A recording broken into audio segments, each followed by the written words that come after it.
This is Black Focus, an open discussion where we talk everything politics, current events, and academic scholarship through the lenses of race, gender, and class. We intend to raise awareness on social justice issues pertinent to the intellectuals of our time and ask that you join us for this conversation.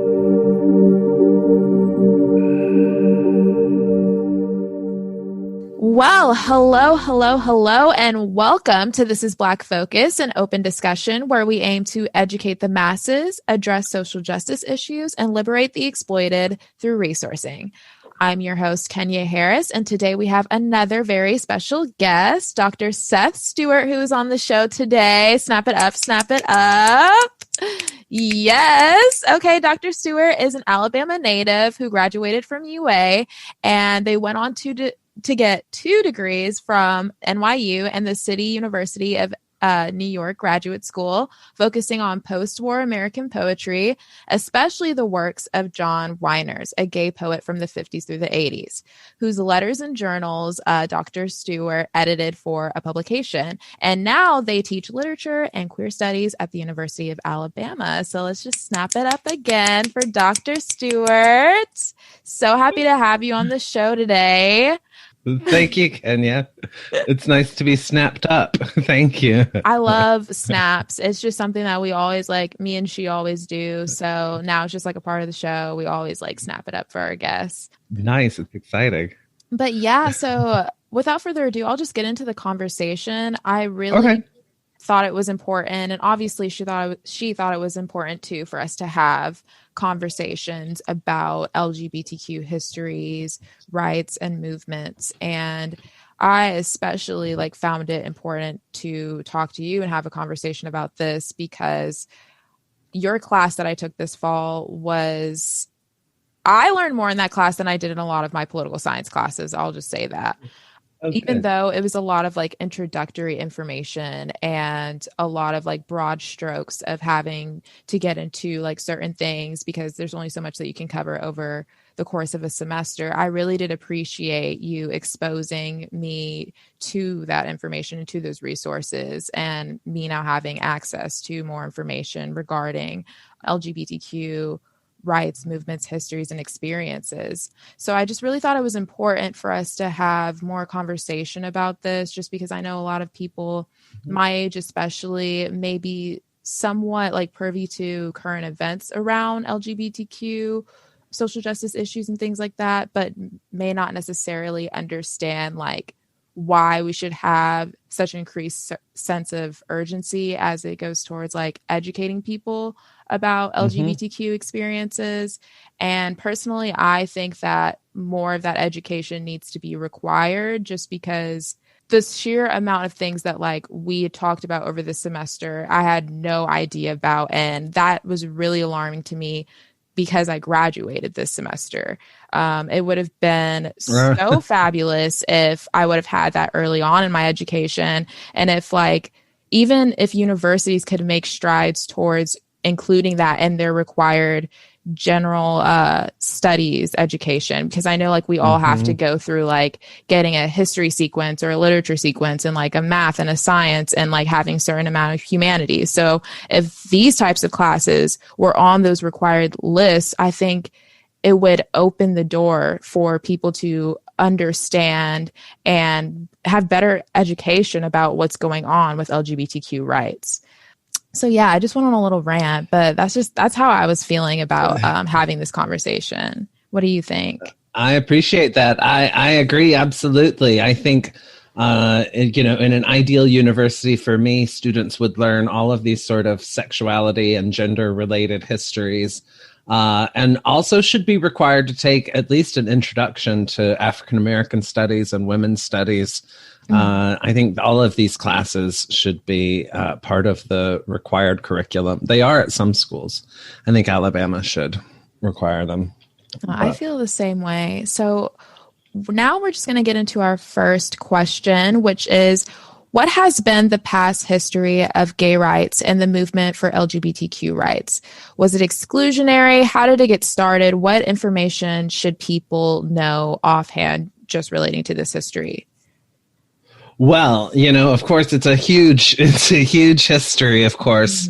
And so, but I can tell about a little bit of it, the broad strokes of it. But, obviously the history of gay people is as old as the history of humanity, of course, of gay and gender variant people throughout all cultures. It's one thing that pretty much all cultures have always had in common. And then the history of the modern LGBT rights groups and liberation groups. There were some early movements in the 1920s. A small group started in reaction to the work of a sexologist from Germany named Magnus Hirschfeld, who did a lot of pioneering research and was wiped out by the Nazis in their early days. All of his research was destroyed. But there was a resurgence later after World War II of a couple of early groups. There was the Mattachine Society, was formed in 1950 by a communist organizer named Harry Hay and a couple of other people. And Daughters of Bilitis, which was a lesbian organization, was founded in 1955.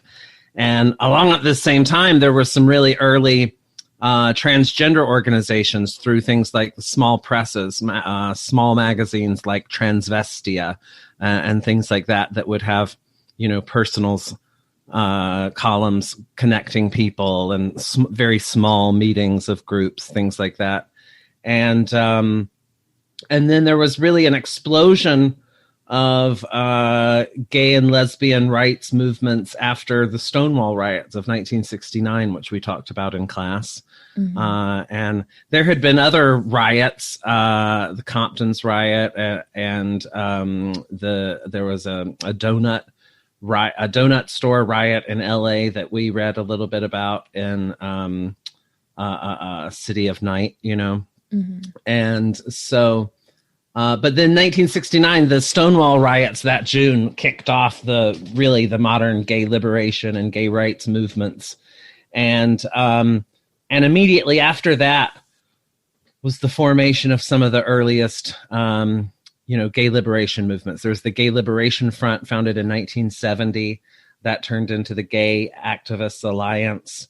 And then there were a lot of offshoots of those. And, exclusionary, that's something that's always been a problem with all groups, right? And mm-hmm. and a lot of these early gay rights groups were very much dominated by white gay folks of a certain socioeconomic class, able to go out on a limb a little bit more, a lot of more straight acting types, and so the history of gay organizing and the history of like gay people causing change and actually being queer in the streets and changing consciousness, those are kind of two different things.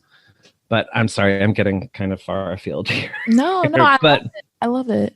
But yeah, in the early 1970s, there are some really interesting groups. And one thing, when you ask me about whether like the gay organizing is exclusionary and looking at questions of like racism and classism within gay rights organizations, part of the problem is that a lot of those dominant organizations were pretty exclusionary. When somebody like Sylvia Rivera or Marsha P. Johnson, who were widely considered, two of the mothers of the modern LGBT rights movement.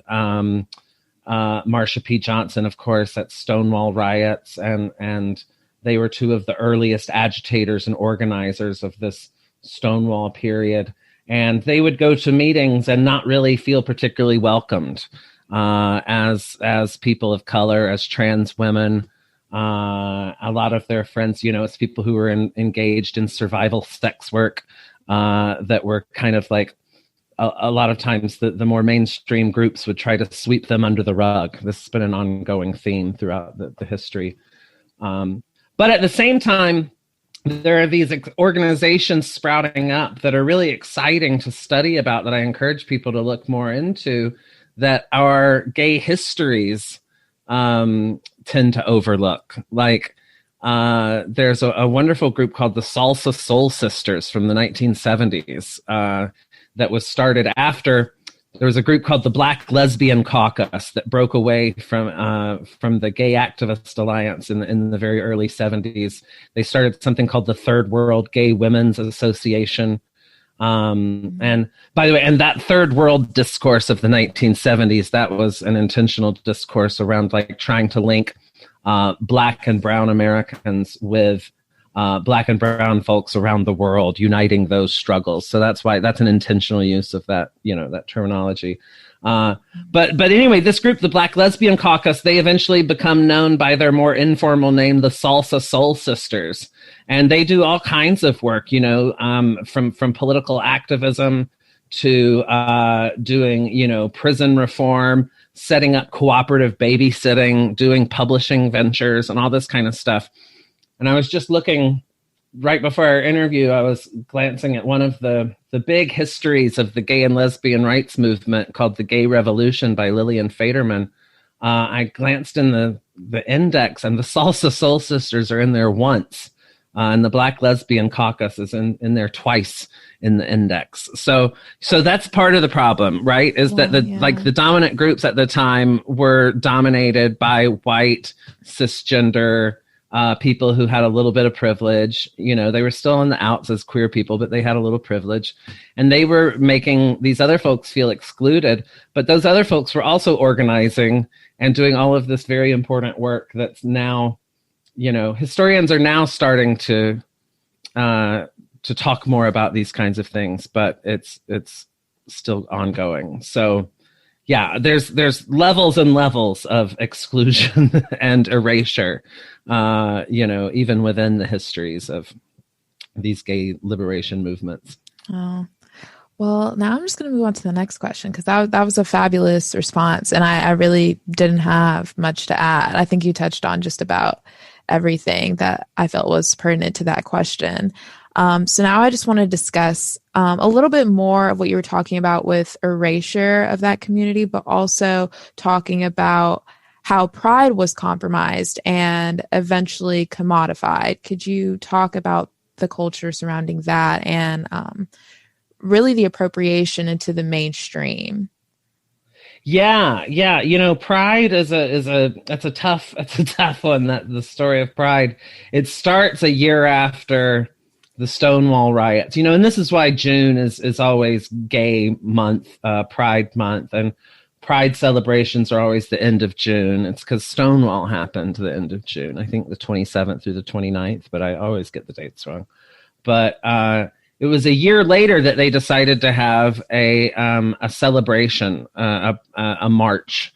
And it was some of these very early organizers that were trying to put it together, and they had no idea how many people were going to come.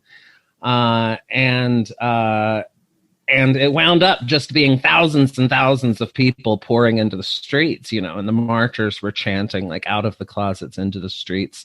People had wonderful protest signs like, you think the homosexuals are revolting? You bet your sweet ass we are. Things like that. Like it was a real revolutionary, liberatory moment, And then that got repeated, right? Mm-hmm. And over the years, gay pride, like anything that comes from like a sacred place, it gets commodified and gets taken over by corporate interests, and capitalism does what it does. And within a couple of decades, Pride has become this corporate, not quite the behemoth that we see now, but already really, everything is like branded by Chase Manhattan or whatever soda company or whatever, more and more corporate involvement.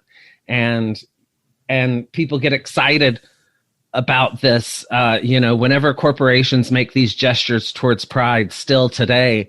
Sometimes people will I think naively just pass along these like, oh, they're really touched. But it's always the giving gay people the freedom to consume, right? The freedom to buy these products. That's the freedom that's being celebrated with that kind of corporate pride, right? Mm-hmm. And by 94, which was the 25th anniversary of Stonewall, they were getting ready for Stonewall 94 was going to be a big deal. Stonewall 25th anniversary. And the Heritage of Pride Committee in New York that was in charge of all of this, they made a rule that year that no leather community, because, the leather community has always been really big within the LGBT, especially like the gay men and lesbian group, people who wear leather and celebrate, this whole, it really is a huge community. And so but leather folk and drag were both asked not to participate in the Stonewall 25th celebration. And that, together with the commercialism and the increased police presence, made people really flip out. And so some folks I know started the annual drag march that year, which makes a point of not getting police, official police permission or official police escorting. And they meet, I did it for 10 years when I lived there. It was the highlight of the year. And you meet in Tompkins Square Park in the East Village and have an opening celebration. And then everybody marches in full drag across Lower Manhattan and culminates in front of the Stonewall. And everybody sings Somewhere Over the Rainbow together at the Stonewall. It's a really great march, but it's all in reaction to that kind of like, that pride, that model of 90s, like Will and Grace model of homosexuality, right? Mm-hmm. And this is where you get again into do we want rights or do we want liberation? That's always the struggle here. Do we want the right to be just like you, to get married, to serve in the military, to purchase things, to own a house, whatever? Or are we pushing for something more liberatory? And that's been the struggle since the beginning. And so that was one eruption of that, was at Stonewall 25. And then the latest was Stonewall 50. In 2019, it was the 50th anniversary, and New York announced they were going to have World Pride, people from all over the world coming to celebrate.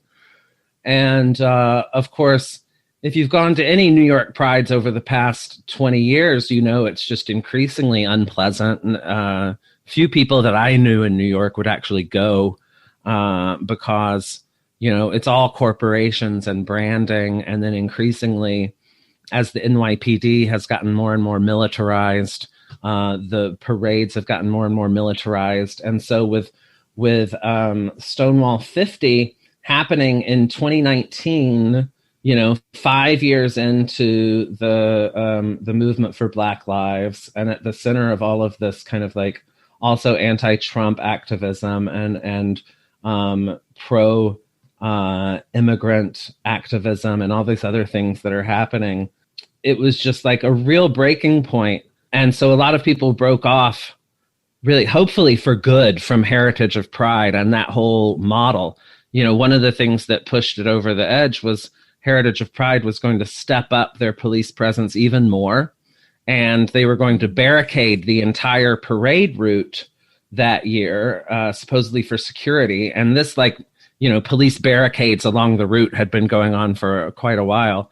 But this year it was going to be even worse. And you were only going to be able to join the parade at certain moments. So think about the first Pride parade in 1970, where people are calling out of the closets into the streets and people are spontaneously pouring into the streets, versus a model where you have to have a wristband to get past a barricade and get past a whole bunch of cops and maybe be asked to show your ID and all this other kind of stuff. Mm. And so a group calling itself Reclaim Pride was started, and calling on, any sort of gay pride organizations or marches or events to divest themselves from the NYPD, to demilitarize, and to eschew corporate sponsorships in favor of celebration, and getting more gay folks, specifically white gay folks, aware of these interconnected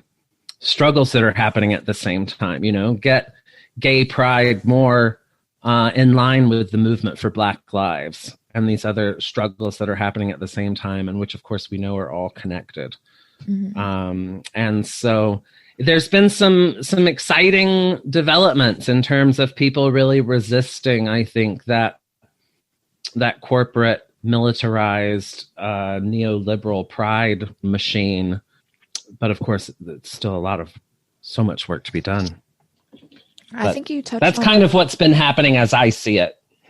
Yeah, I think you touched on an important part that I've been thinking about a lot, with rights versus liberation, and kind of dealing with representation, and, do we want CEOs, and do we want like Black people in these positions, or do we really want to move to a more inclusive economic place where we're not dealing with capitalism and the ways that it's still exploiting people, even if we do have like Black CEOs and Black millionaires and stuff like that, and moving away from that sort of model of having to have a baseline of exploited people and moving towards something that'll, I don't want to say do away with racial disparities, because I'm not sure if I really like have the capacity of understanding what that would even look like, but moving more towards something like that, and kind of imagining what possibilities are out there instead of having to revolve around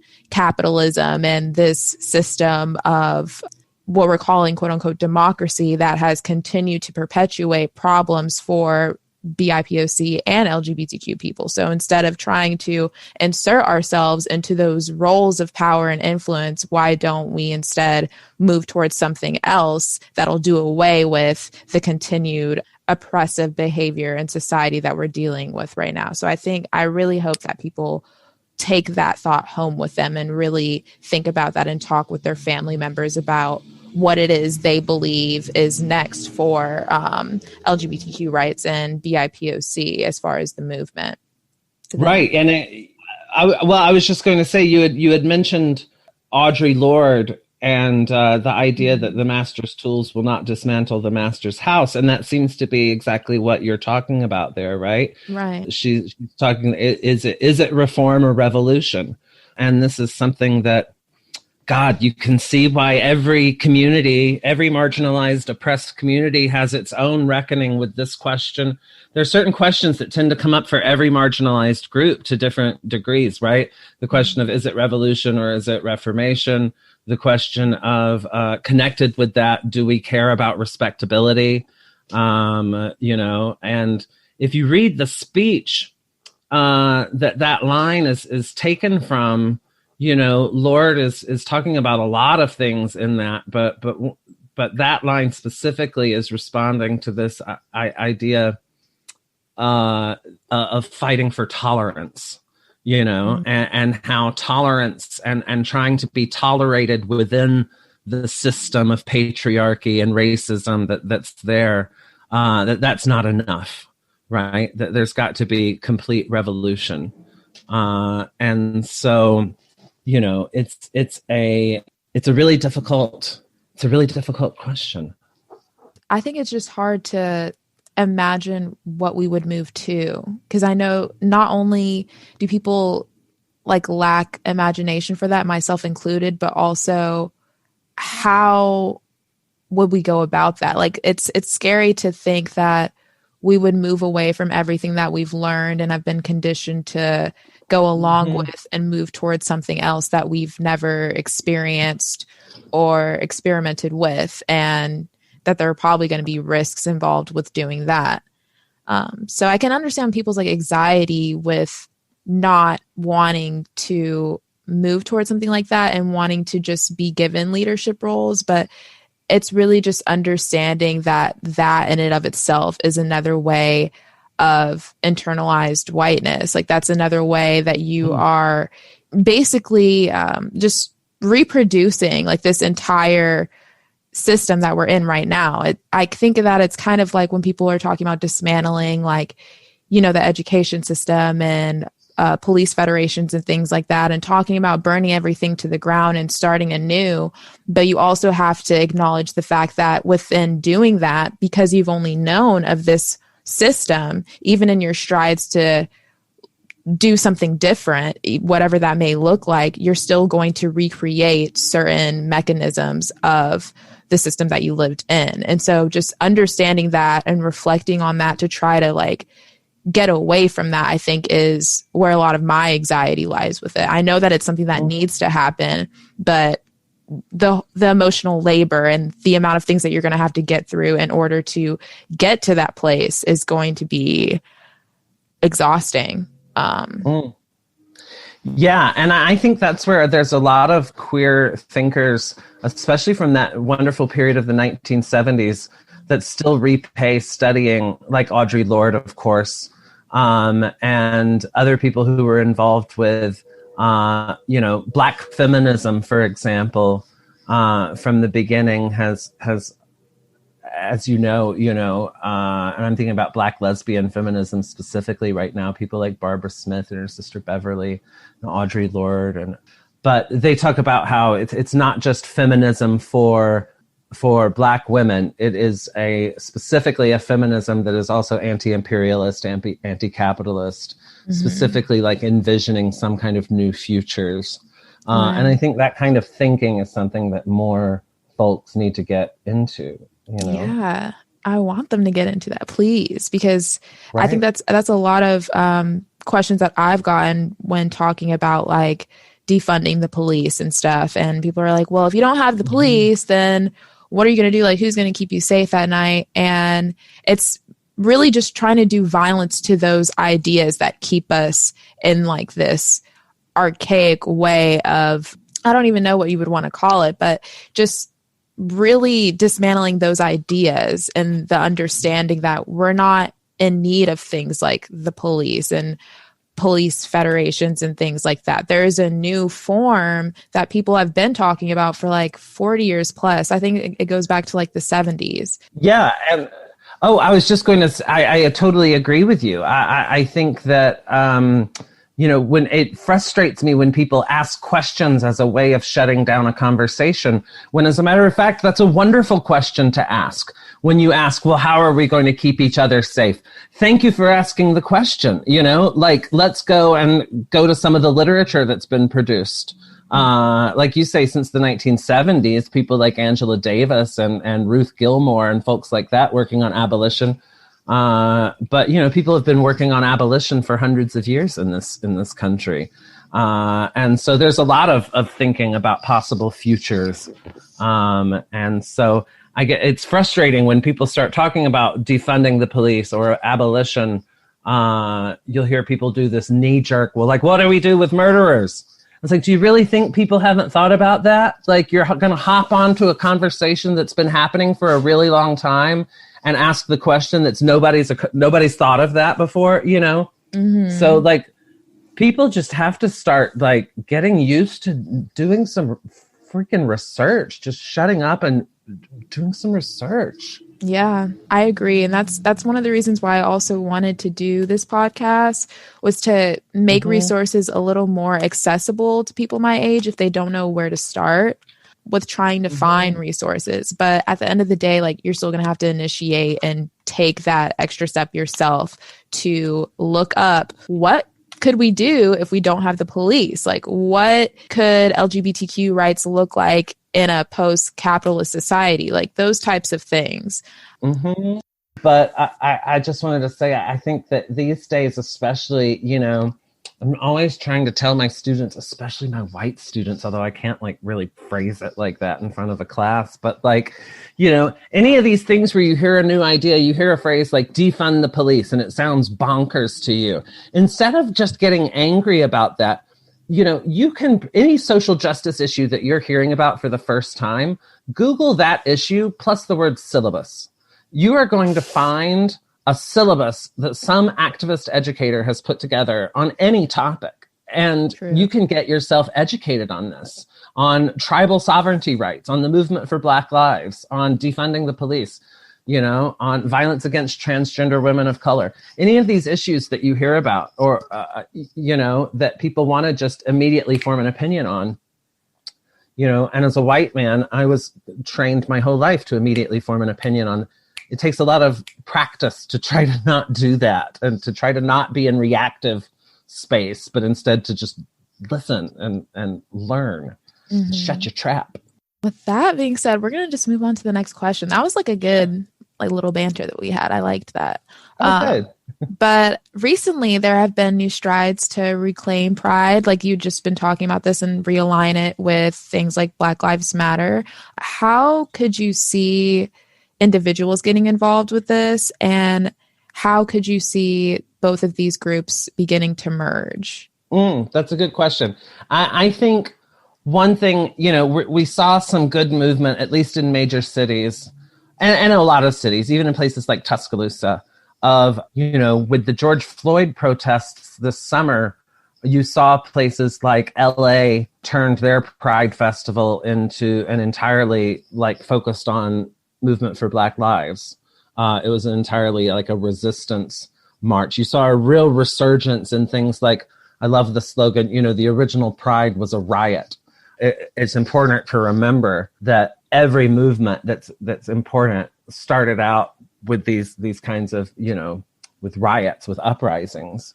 Mm-hmm. And so I was pleased to see with the 2019, you know, I didn't get to go to any of them, but people were really tying in Pride with explicitly movement for Black lives issues in a different way than I've seen in the past.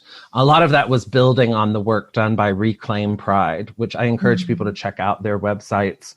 There's a lot of information on their media clips, press releases, videos, things like that. Guest speakers who are much more eloquent than me on explaining all of these connected issues. But so there was a lot more of that this year, and a lot more, I see a lot more white gay folks getting involved with these kinds of issues, especially when it comes to Black and brown queer folks being targets of violence. I see a little more, you know, not enough, not nearly enough, from me included, not nearly enough from anybody. What I hope to see more of next is like turning out for the victims of police and state violence who aren't queer, who aren't like the movement for these has got to be for all of the lives. And so like you asked me as one of your questions, what was a queer issue? Mm-hmm. I think it's anything that's affecting oppressed queer folks of any community and people that they love and care about. Which kind of means like everybody, like it's all got to be a queer issue if you're a queer, you know, because anybody who's being oppressed in this world, there are queer folks among them. And I guarantee they're bearing like the worst of the brunt of it. So like, I don't know, it's got to be more and more coalition building, more and more, not just being allies, but being accomplices, you know? No, I agree with that. And also the way that you frame what queer issues is what I've taken cues of understanding what Black issues are. And a lot of the literature that I've seen on understanding what Black issues are, especially because of, you know, the George Floyd protests and things like that, a lot of articles that I read that came out after that time was really pushing for Black people to understand that like Black issues involve LGBTQ people too.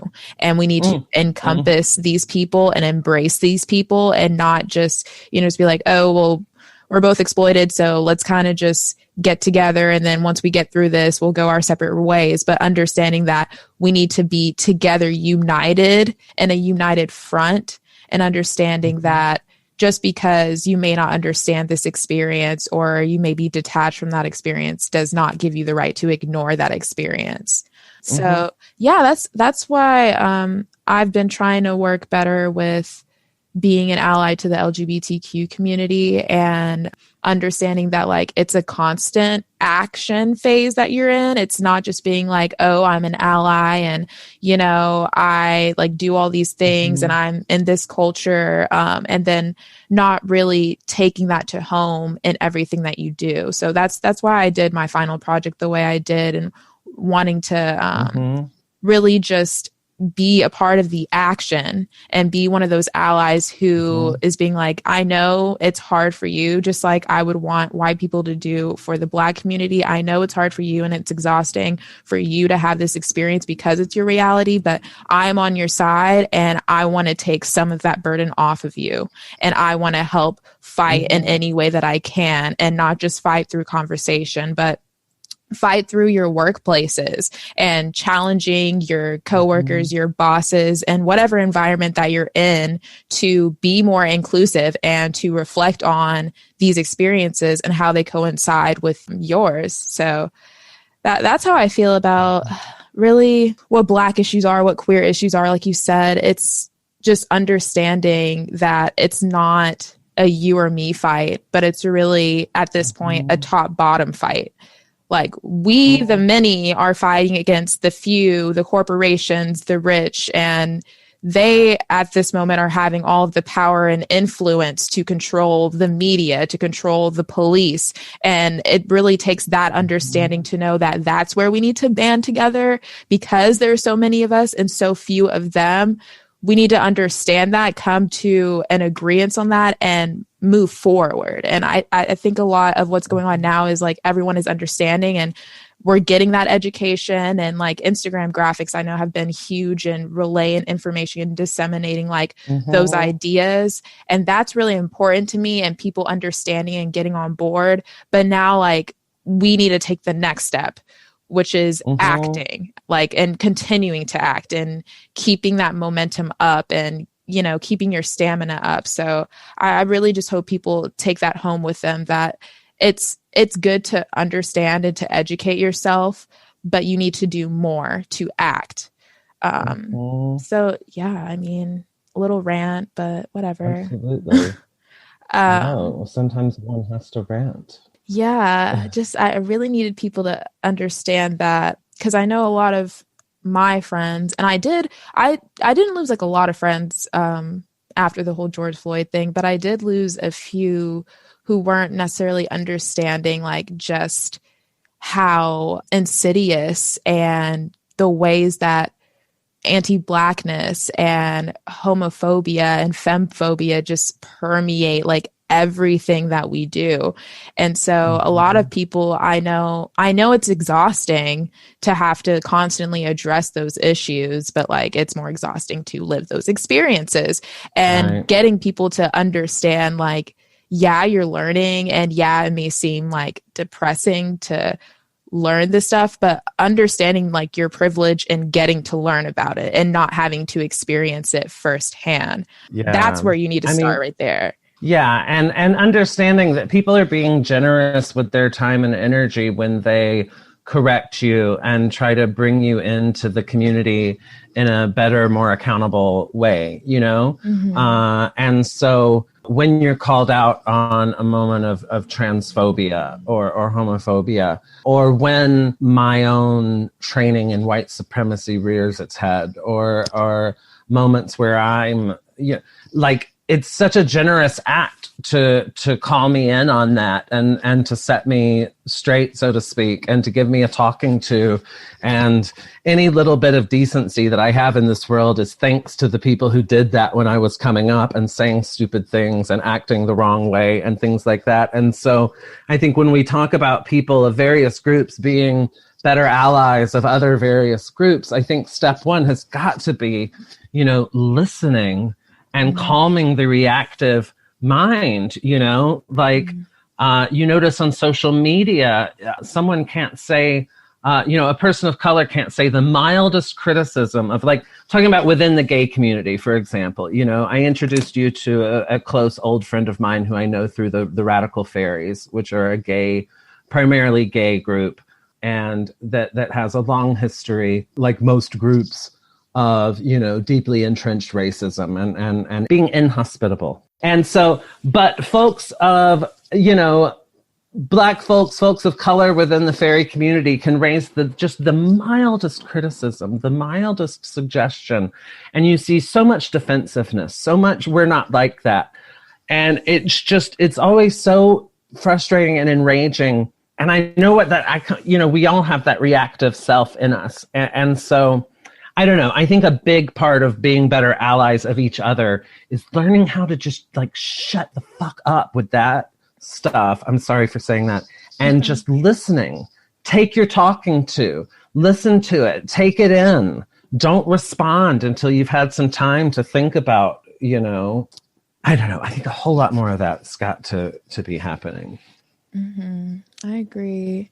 So I'm going to move on to the next question, which is, we already kind of touched on this, actually. The next question was going to be, what do you think is the most important thing for allies to the LGBTQ community for them to do now? So we touched on a little bit of what allyship is, but I guess you could talk more about immediate actions that people could do. Yeah. I was thinking about that question. I was thinking about like two specific things that I think people can do. Number one is to, like, and this is something I've I've had some a learning curve on this, and only recently started getting better about this myself and more consistent about this myself, is for cisgender folks like me to put our pronouns in things, our Instagram bios, our Zoom names, our whatever, where we can, when we introduce ourselves, to use our pronouns. Say, hi, I'm Seth, he, him. You know, it's not a big deal. But the more folks do that, the more it normalizes it, and the more it makes it easy for folks who do use non-conforming or whatever kind of other pronouns.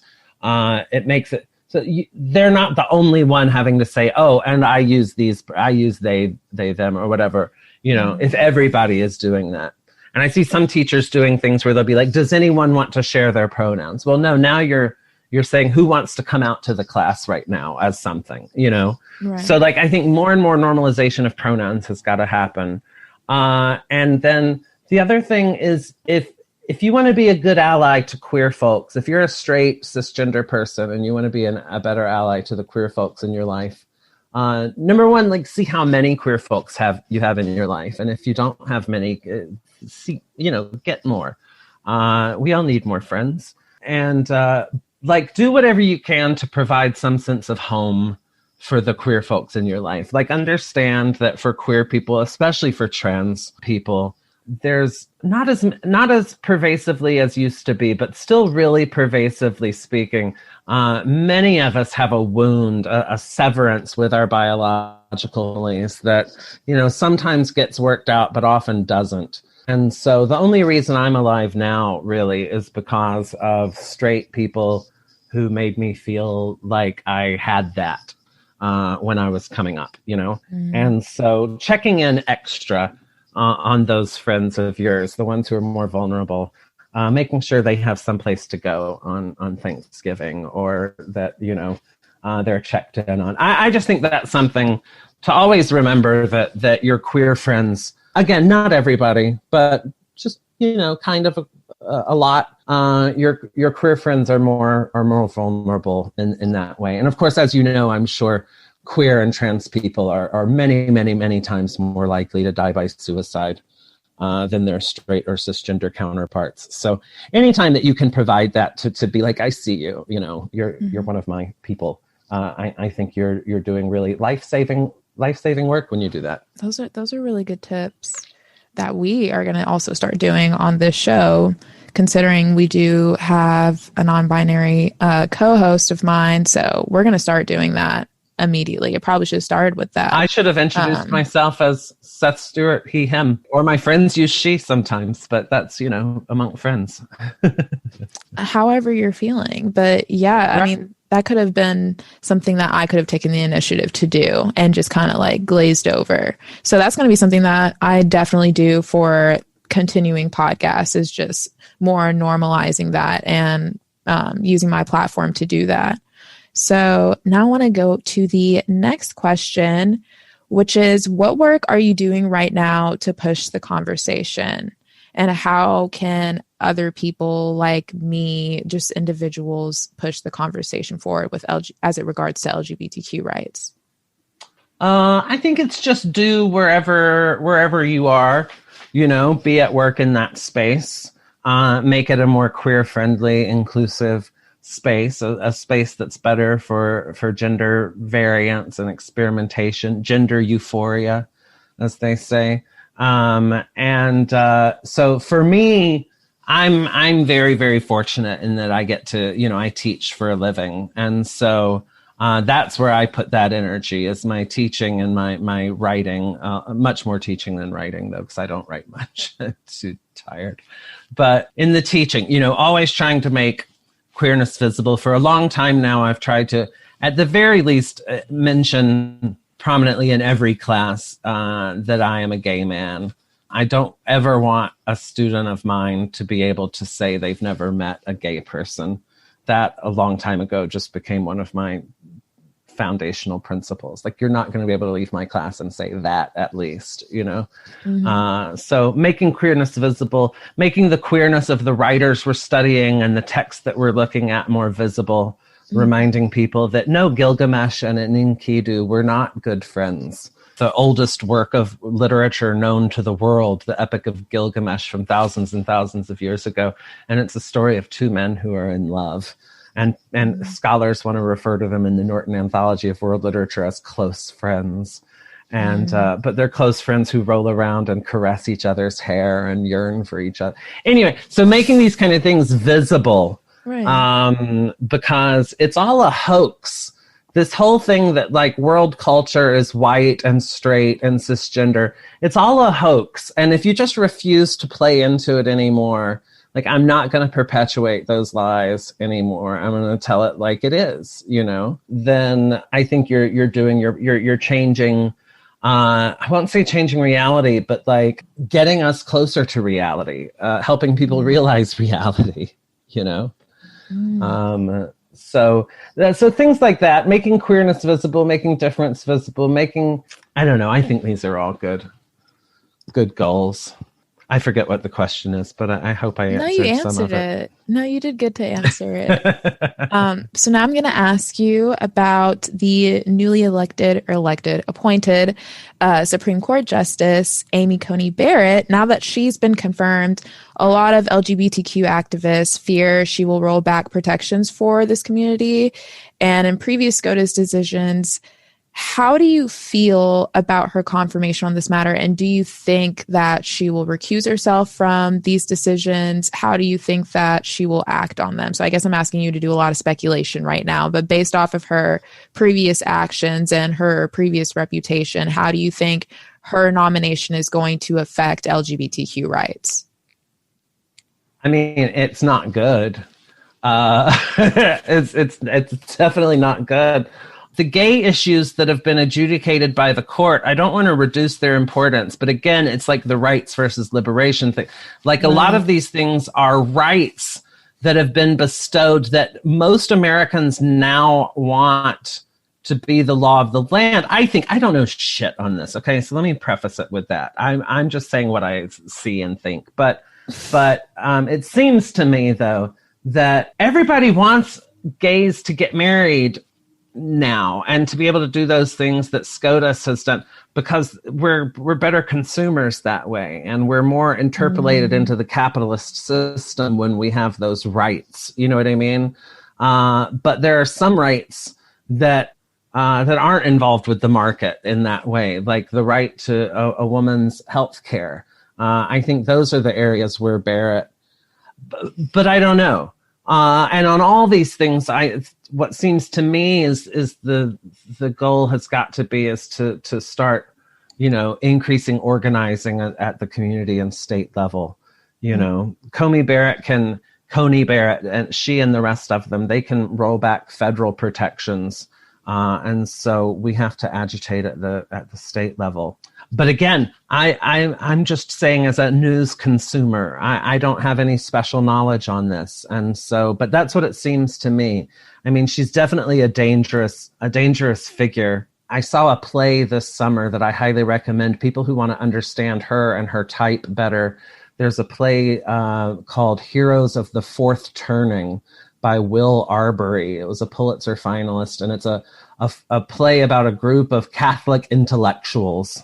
And their kind of desire to see there be basically a white nationalist Christian hegemony kept strong in the United States. But hearing them argue about it amongst themselves was just really revelatory.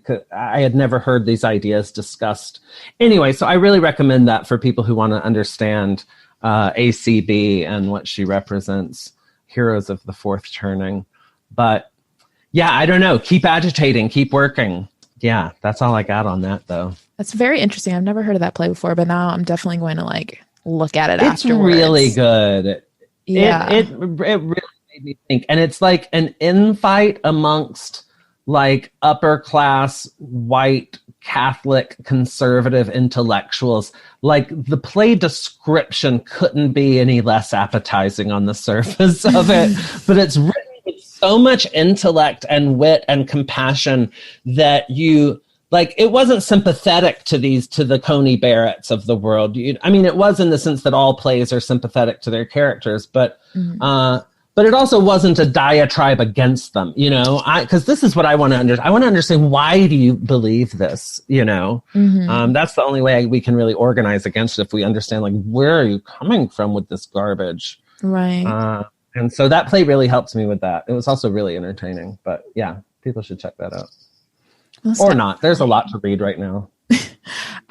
So for the last thing that we're going to do, it's a new thing that we've been doing with all of our guest speakers, where we call it Name It and Claim It. So basically what you're going to do is, whatever aspirations or future goals that you have, you're just going to name it for the public to hear, and you're going to claim that future for yourself. So whatever that may be, you know, it could be you want to get a bike and you want to start exercising more, or it could be, you know, you want to run for Senate. I don't know, whatever you feel like you want to put out there in the world and you really want to champion behind and work towards in your future. So just think about it. Well, whatever you want to say. I'll tell you this, it's not get a bike or run for Senate. I'll tell you that. Those are off the table right off the bat. I'm not running for exercise or office, but when you run for office, as I've already said, I'm going to be voting. I'm going to be organizing donors. I will not be able to donate myself because I have no money, but I will be organizing donors. Anyway, we'll talk though. I have several people in that queer class whose future political careers I'm keeping an eye on. And so, because y'all are going to save us, I hope. But yeah, for me, I can tell you, it's because of this class that you were in. It was the first time I've really gotten a chance to teach a class that was all queer material and all of that kind of stuff that I'm so passionate about. But I've spent the past 20 years only teaching English, which I'm also passionate about. And so, I don't know, one thing that class made me realize I need to start tilting more of my research towards explicitly queer. By which I mean, just not that sounds sexual, but I mean like more dealing with queer issues more in my research, so that I can get more jobs like this. Because teaching this class, I was like, oh, this is what I want to do. I really like this. I want to do more of this. So that's what I'm hoping for 2021, is getting to teach more stuff like that. I'm teaching a class on queer liberation in the spring that I'm really excited about. I wish you weren't graduating. I would definitely take it if I wasn't. But thank you. But yeah, that class, it made me realize I really want to do more towards that. So that's what I'm going to name and claim for 2021. All right. Well, thank you so much for being a part of this podcast today. I think we had a really good conversation, and hopefully a lot of the concepts we were talking about stuck with you guys at home. Thank you for being on the show again, and I'll catch you guys next week on our next podcast. Thank you for joining This is Black Focus for another open discussion. We hope you enjoyed today's dialogue and encourage you to engage in the conversation by following our Instagram at This is Black Focus and our Twitter at We Are Black Focus. Here you will find updates for future podcast conversations and even be able to give input on what they are. For business inquiries, feel free to email us at blackfocuscollective@gmail.com and tune in every week for a new episode.